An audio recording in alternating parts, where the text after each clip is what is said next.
السلام علیکم ورحمۃ اللہ وبرکاتہ۔ امید کرتا ہوں دوستو آپ لوگ خیریت و عافیت ہوں گے۔ آج کل سوشل میڈیا پر ایک بات بہت سی گردش میں ہے، جو ہمارے آپ کے بنگال میں ہمایوں کبیر صاحب نے نئی بابری مسجد تعمیر فرمائی۔ اس معاملے میں بہت زیادہ انسان جس کا جو جی چاہا فتویٰ بازی کرنے لگے، نئے نئے پرساد کے منڈے کی طرح مفتی پیدا ہونا شروع کر دیا، بغیر تحقیق کے، بغیر جانے، بغیر وہی کے اپنے من مرضی میں جو چاہا فتویٰ ڈال دیا۔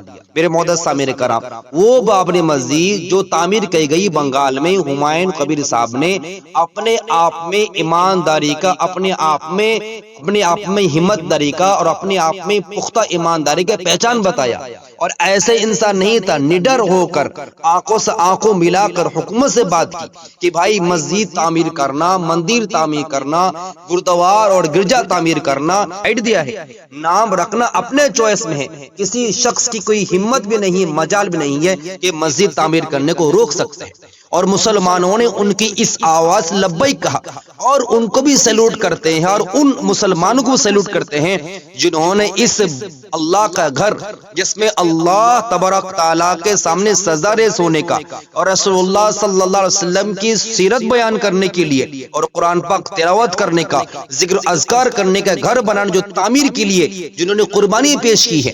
ویڈیو میں دکھا گیا کہ بہت ایسے مسلمان عمر دراز سروں پر 4 اینٹا، کوئی 5 اینٹا، کوئی ٹوٹو پر لا رہا ہے، کوئی ٹیمپو سے لا رہا ہے، کوئی ٹریکٹر میں لا رہا ہے، کوئی اپنے جس طرح چاہ رہا ہے جھولے بھر بھر کے لا رہا ہے۔ کیوں؟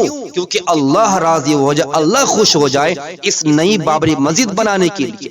یہ تمام قربانی کے باوجود بھی ساتھ ہی ساتھ جو اکاؤنٹ میں پیسہ ڈونیٹ کی ہے، پیسہ جو تعاون کی ہے، پیسہ جو وقف کیے ہیں، اس کے بارے میں ہمایوں کبیر صاحب نے باقاعدہ اعلان کر دیا کہ بھائی جو میرا اکاؤنٹ ہے، اس کا جو ہیڈ ہے وہ منع کر دیا کہ آپ اس میں سو نہیں کر رہا، آدمی پیسہ کی بھیجا ہے۔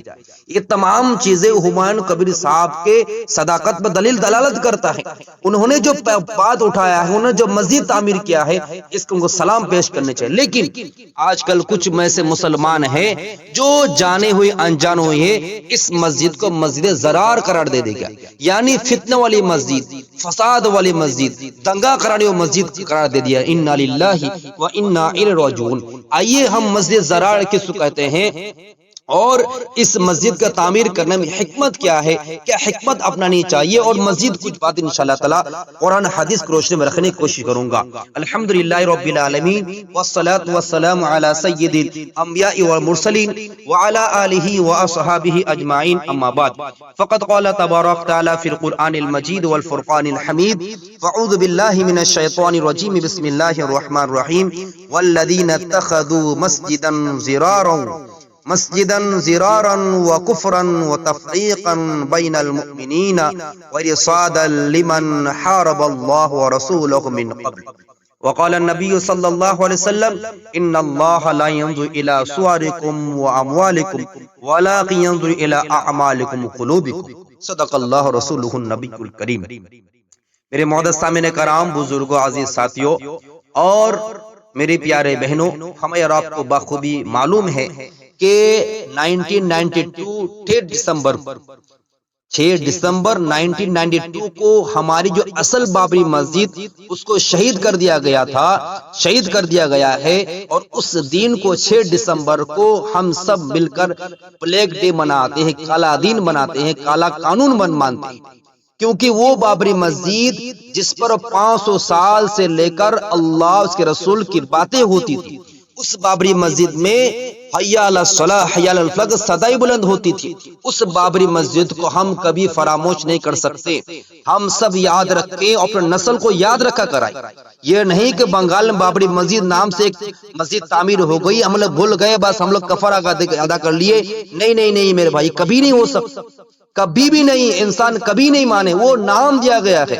اصل بابری مسجد وہی ہے جو جس جگہ ظالم حکومت نے، شیطانوں نے ہمارے والدہ ایسے نکال لیا گیا ہے۔ حالانکہ سپریم کورٹ نے آدیش دے دیا کہ بابری مسجد کی جتنی بھی چیزیں ہیں تمام کا تمام ہمارے حق میں ہیں، فیصلہ ہوا آج تک بنیاد پر۔ لیکن جو بنگال میں بابری مسجد بنی ہے اس پر بات کرنا مقصد ہے۔ دیکھیے اللہ رب العزت نے قرآن پاک میں خود ارشاد فرما دیا مسجد ضرار کے بارے میں۔ مسجد ضرار کا پس منظر کیا ہے پہلے سمجھ لیں۔ دیکھیے مسجد زرار ایک ایسی مسجد کہا جاتا ہے جو اللہ کی عبادت کے لیے نہیں بلکہ فتنہ اختلاف مسلمانوں کو نقصان پہنچانے کے بنائے جائے۔ اس کا ذکر خود قرآن مجید میں آیا ہے اور واقع رسول اللہ صلی اللہ علیہ وسلم کے زمانہ پیش آیا ہے۔ یعنی یہ جو مسجد بنائی گئی بابری مسجد بنگال میں، اس کو زرار کہنے کا مقصد کیا ہے؟ مقصد یہ کہہ رہے کہ ابھی الیکشن آنے والا ہے، اب ہو سکتا ہے یہاں پر کیا فلانا پارٹی آ جائے گا، فلانا پارٹی آ جائے گا تو ممتا کرسی کیا گھسک جائے گا۔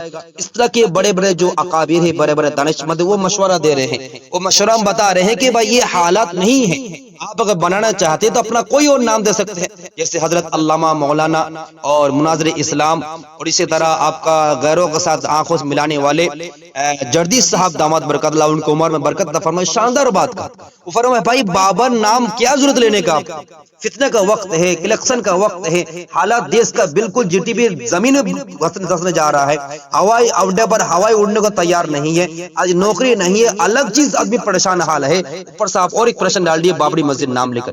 بھائی نام بابر اچھی چیز ہے لیکن نام کیا رکھے؟ ختم نبوت نام رکھے، نام محمد صلی اللہ علیہ وسلم مسجد نام رکھے، ابو بکر رکھے، عمر رکھے، عثمان رکھے، اکابر کا نام رکھے، بڑے بڑے بزرگ کا نام رکھے، صحابہ کا نام رکھے، اب بابر نام رکھنے کی کیا ضرورت ہے؟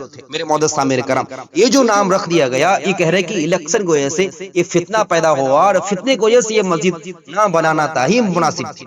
اب رہی بات اس کے بیک گراؤنڈ دیکھتے ہیں، قرآن کریم اللہ رب العزت نے کیا فرماتے ہیں؟ والذین اتخذوا مسجدا ضرارا وکفرا وتفریقا بین المؤمنین وارصادا لمن حارب اللہ ورسولہ من قبل، سورہ توبہ آیت نمبر 107۔ اللہ کیا کہہ رہے ہیں؟ والذین اتخذوا، اللہ صاف صاف کلیئر فرما رہے ہیں، اور کچھ لوگوں نے ایک مسجد بنائی نقصان پہنچانے، کفر کو بڑھانے اور مسلمانوں میں فوٹ ڈالنے کے لیے۔ پھر اللہ نے رسول اللہ صلی اللہ علیہ وسلم حکم دیا لا تقم فیہ ابدا، سورہ توبہ آیت نمبر 108۔ اے نبی صلی اللہ علیہ وسلم آپ اس مسجد میں کچھ کھڑے نہ ہو، یہی مسجد زرار کہلاتی ہے۔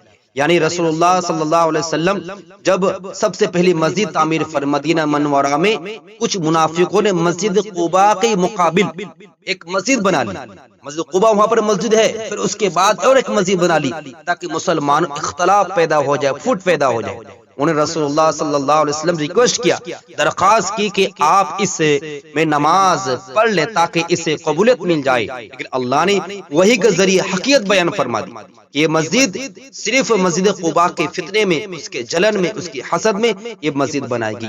تو رسول اللہ صلی اللہ علیہ وسلم حکم ملا کہ آپ یہ وہ مسجد تھی جو منافق مسلمانوں کو نقصان پہنچانے، اختلاف میں ڈالنے کے لیے تھا، یہ مسجد ظاہر مسجد تھی نہیں مگر نیت خراب تھی، اس لیے رسول اللہ صلی اللہ علیہ وسلم نے حکم دیا کہ اسے گرا دیا جائے اور جلا دیا جائے۔ اللہ اکبر۔ اب رہی بات دیکھیے، جیسے حضرت علامہ مولانا جردی سامنے جو بات رکھتے کہ اس مسجد کا نام اگر آپ بابری مسجد نہ لیتے تو بہت زیادہ بہتر۔ اس نے مثال دیا جو میں ابھی نوٹ کر رہا ہوں۔ مثال کیا دیا کہ صلح حدیبیہ 6 ہجری جو واقعہ پیش آیا وہ کیا ہے؟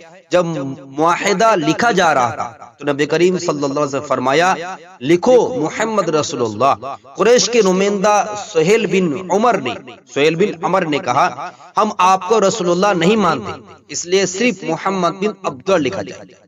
یعنی جو صلح حدیبیہ کا جو ایگریمنٹ ہوا، اس میں ایگریمنٹ اور بھی شرائط تھی، ایک شرط ان میں سے ایک تھا کہ اگر ہمارا آدمی کوئی اگر مسلمان ہو کہ آپ پر چل جاتا ہے آپ اس کو واپس کیجیے گا، آپ رکھ نہیں سکتے، ہاں اگر آپ کا آدمی ہمارے پاس آ جاتا ہے تو ہم اس کو واپس نہیں کریں گے۔ کہ زبردستی ایک دم۔ اسی طرح یہ تمام چیز لکھنے کے بعد علی رضی اللہ عنہ سے ادب کی وجہ سے رسول اللہ صلی اللہ علیہ وسلم فرماتے علی بتاؤ کہاں ہے؟ علی رضی اللہ عنہ حکم فرماتے یا رسول اللہ فرما رہے علی اس کو مٹا دو۔ علی رضی اللہ فرماتے یا رسول اللہ میرا مجال نہیں ہے، آپ اللہ کے نبی ہیں اور آپ پر وہی نازل ہوئی ہے، قرآن پاک آپ پر نازل ہو رہا ہے، جبریل علیہ السلام آپ پر آ کے بات کر رہے ہیں، اور اس سے جنت کا جہنم کا اور دیگر چیزیں آپ سے میں سنا ہوں، دیکھا ہوں، سنا ہوں، محسوس کیا ہوں، ایمان رکھتا ہوں، میں کیسے رسول اللہ کاٹ سکتا ہوں؟ تو رسول اللہ صلی اللہ علیہ وسلم فرماتے ہیں، فرمایا کہ مجھے وہ جگہ دکھا۔ پھر آپ صلی اللہ علیہ وسلم نے اپنے دست مبارک سے ہی رسول اللہ کا لفظ مٹا دیا اور معاہدے میں محمد بن عبداللہ لکھا گیا۔ یہ نرمی، برداشت، حکمت اور امت کی بھلائی کی سب سے عظیم بے مثال تھی، اس لیے رسول اللہ صلی اللہ علیہ وسلم نے حکمت کے ساتھ کام کیا۔ اس کے بعد واقع پیش آئے گا، وہ جل گیا نہ، اس کو بوسرا ہو گیا، وہ ایگریمنٹ تھا وہ ختم ہو گیا۔ تو اس جگہ پر واقع سے بتانا یہ تھا کہ اب حکمت سے کام کر، اگر مسجد بنانی تھی جو بڑے بڑے بتا رہے ہیں کیا کوئی بنانی ہی تھی مسجد، تو اب حکمت سے کام کرتے میرے بھائی، نام کوئی اور لے لیتے تو فتنہ کا پیدا ہونے کا کوئی اندیشہ نہیں ہوتا۔ اسی طرح اللہ تبارک اس مسجد کو مسجد زرار بھی کہا جاتا ہے جس میں خلوص نہ ہو، جس میں دل صاف نہ ہو، جس میں فتنہ پردہ ہو اور مسلمان انتشار پیدا کیجئے۔ اللہ نے کیا فرماتے ہیں، اللہ کے حبیب کو کیا فرما رہے ہیں، ان اللہ لا ينظر الى صورکم واموالکم ولکن ينظر الى اعمالکم قلوبکم۔ رسول اللہ صلی اللہ علیہ وسلم فرماتے بے شک اللہ تمہارے شکلوں اور تمہارے مال کو نہیں دیکھتا ہے بلکہ تمہارے دلوں اور اعمال کو دیکھتا ہے۔ اب بتائیے اس حدیث روشنی میں اگر ہم مسجد زرار کی نیت غلط تھی، اس لیے وہ مسجد ہونے کی باوجود رد کر دی گئی، صلح حدیبیہ میں رسول اللہ صلی اللہ علیہ وسلم کے لفظ سے مٹا دیا گیا، دل میں رسالت ایک پل کے لیے بھی کم نہ ہوئی۔ اللہ تعالی لفظ نہیں دیکھتا، نیت اور دل دیکھتا ہے۔ اب یہ مسجد بنائے گئی، ہمایوں کبیر صاحب کا دل جانتا ہے انہوں نے کس نیت سے بنایا ہے، ان کی نیت ان پر رہے۔ ہمارے آپ کی ذمہ داری کہ ہم فتوی بازی کرتے رہے کہ نہیں فلانا فلانا فلاں ڈمکانا کری، ہاں لیکن بہتر ہے، مناسب ہی تھا اس میں حکمت کا عمل اگر داخل کرتے تو بہتر ہوتا۔ تو خیر ہمارے سب کی ذمہ داری ہے کہ ہم اس کو مسجد زرار نہ کہیں، کیونکہ وہی کا دروازہ بند ہو گیا ہے۔ رسول اللہ صلی اللہ علیہ وسلم کو وہی کے ذریعے بتا دیا گیا تھا کہ مسجد زرار ہے، نقصان دہ ہے، لیکن اب وہی کا دروازہ کھلا نہیں بند ہے۔ اب ہمارے ذمہ داری ہے کہ ہم کیا کریں، مسجد زرار کون ہے نہیں ہے، ہم بڑے بڑے علماء، بڑے بڑے اکابر، بڑے محدث سے رابطہ کریں، ان کی ذمہ داری ہے کہ وہ بتائیں گے کہ یہ مسجد زرار ہے، یہ مسجد خیر ہے۔ اللہ رب العزت ہمیں آپ کو مزید آباد کرنے کی توفیق مرحمت فرمائے، آمین۔ وما علینا الا البلاغ۔